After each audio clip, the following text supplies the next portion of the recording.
basically the headline here is, are you ready for the Big 12 to be NASCAR? is is NASCAR something that you like? Would you like NASCAR to mix with your college football? I kid sort of, but this has been actually that's a line. I mean, I'm stealing a line essentially from a Ross Dellinger story there, not about the Big 12 specifically, but comping what is now another thing coming in college sports to what NASCAR has done with the logos everywhere, trying to make money every single possible way that you can. We have not talked yet about the fact that the NCAA has approved on field corporate advertisements for the upcoming season. And that is kind of the gateway drug here to just going full bore on all of this. You can't do, as of right now, you can't do the uniforms. We're not doing that yet. You can't. I don't think you could do like the entire stadium, right? Just make it completely. I guess maybe I don't. Maybe the stadium thing's already there, right? Because you got like Jones AT&T Stadium, so you know, the stadium piece, I guess, could definitely be there too. But then on top of that, like we're thinking like midfield logos. Is somebody going to go bold enough to be a midfield logo? And John Wilner, who I'm going to get to in just a minute, suggests that even it could be like taking out the school name and just going down that road within the next 10 years. Like, how far is all of this going to go into NASCAR land just to pull in different revenue streams now that you're having to revenue share with the athletes? Because the problem here is that Greg Sankey, one thing I will actually agree with him on is that Greg Sankey said, we don't have a revenue problem in college athletics. Like, basically, we have it. Did he call it a spending problem? We have an expenses problem. Basically, you've just because you haven't had to revenue share with the athletes, you've used all this excess money to create quite the long list of payroll of people that you got to pay and analysts and people in the department and expenses that have probably gotten a bit frivolous here over the years. And now you're sitting here like, well, we need to keep all this up. And we also can't let the revenue sharing piece drop because we need to be competitive and we need the players to be competitive. And so they're now looking at like, well, what do we do to bring in the extra money? And for the players, honestly, maybe they won't love the logos on the field or wearing the uniform or whatever. But the players will probably be looking at this like, well, hey, this isn't the worst thing in the world because the more money they make, the more revenue they have to try and cover all this, the more our cut goes up because it's all about percentages and there are look-ins on when that increase is going to happen. So once again, the more that is pulled in here by all these athletic departments, the more it actually goes up for the players in their pockets as well. Let me read you a little bit from John Wilner. He says, how soon until the stadiums are renamed? How much cash would Washington require to change Husky Stadium to Amazon Stadium? The NCAA would have to approve that step just as it approved the on-field logos. But the NCAA is ultimately run by the schools, and the schools always need more revenue. Which brings us to the most significant corporate leap of all. How soon until the schools sell the naming rights to their athletic departments? Once again, I will preface this with, like, I'm not one to get into, like, just crazy conspiracy theories from just anybody. And this is not a conspiracy theory, so maybe strike that from the record. What I am here to do is give you things from people that I think are legitimate and you should like know and trust a little bit. And John Wilner is raising the question, which frankly, if you are just looking at the path college athletics is on, the scenario I outlined, way too big of a payroll, too many expenses. Now everything's coming back around because you're going to have to disperse this $20+ million a year back to the student athletes like you should have been doing all along. You're going to be desperate for cash. So does that mean that you sell the naming rights to your athletic departments? This is John Wilner speaking here. When will the University of Washington Huskies become the Starbucks Huskies? Like, that's what he's talking about here. The Starbucks Huskies. And we could come up with some funny ones in the Big 12, right? I mean, somebody's got to be like, the Quick Trip Cats. Actually has a nice ring to it.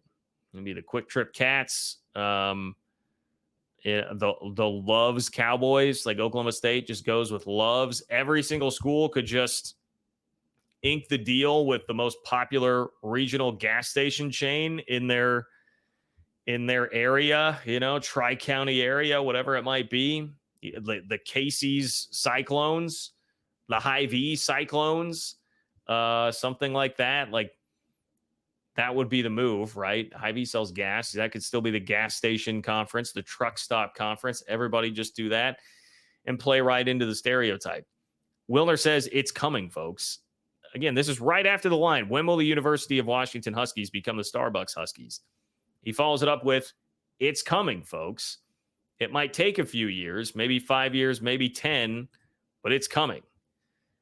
So he thinks this is coming. Like, John Wilner thinks eventually the athletic departments will give out their naming rights, which at that point, like, what are we really doing at that point? What would be the point of cloaking any of this in amateurism if it's the Starbucks Huskies at the University of Washington or whatever it might be? Like, what, and then you're going to be in just a white cup jersey, I mean, like, why at that point even bother with any of this?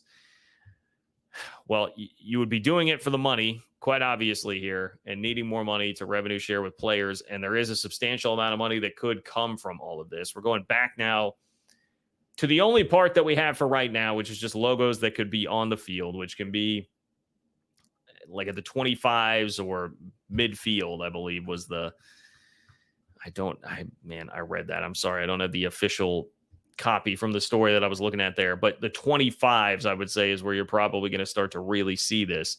But the logos could be worth at least $3.8 million to $4.2 million a year for top level schools in the Power Four conferences, according to a USA Today report, which is based on revenue estimates from Navigate, a sports sponsorship and valuation firm.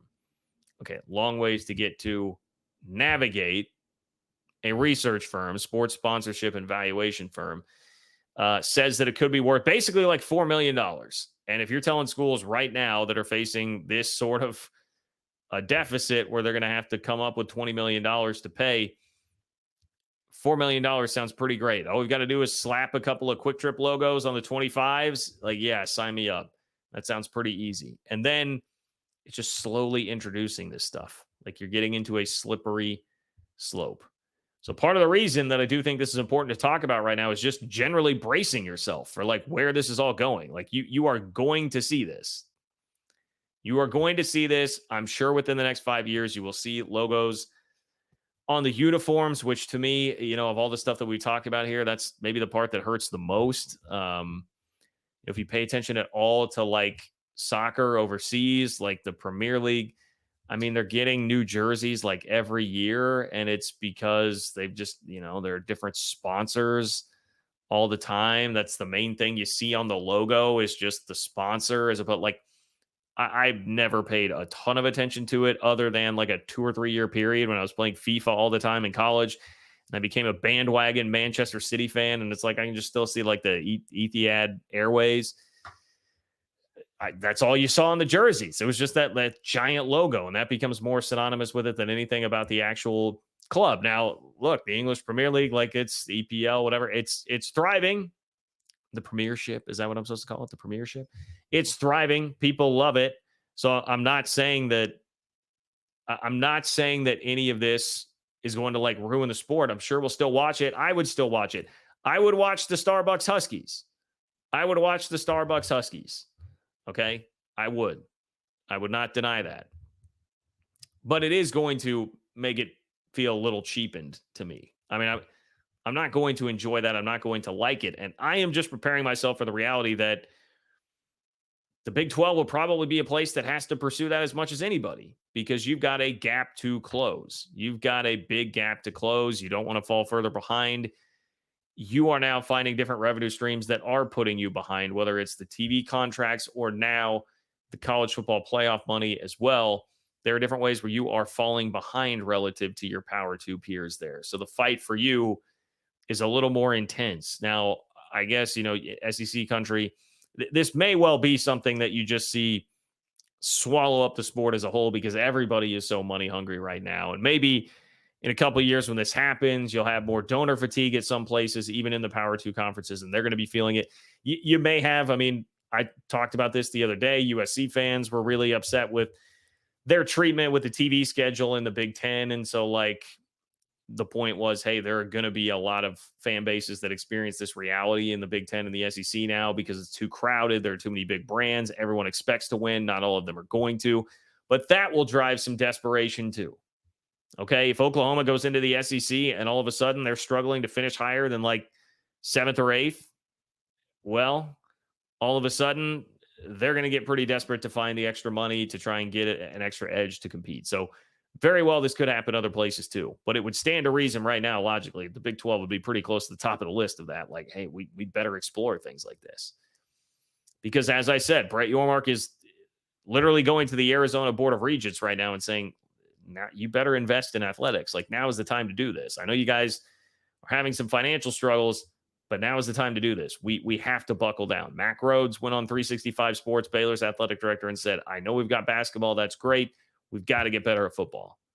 We've got to do this thing in football. We have got to remain viable as a football product.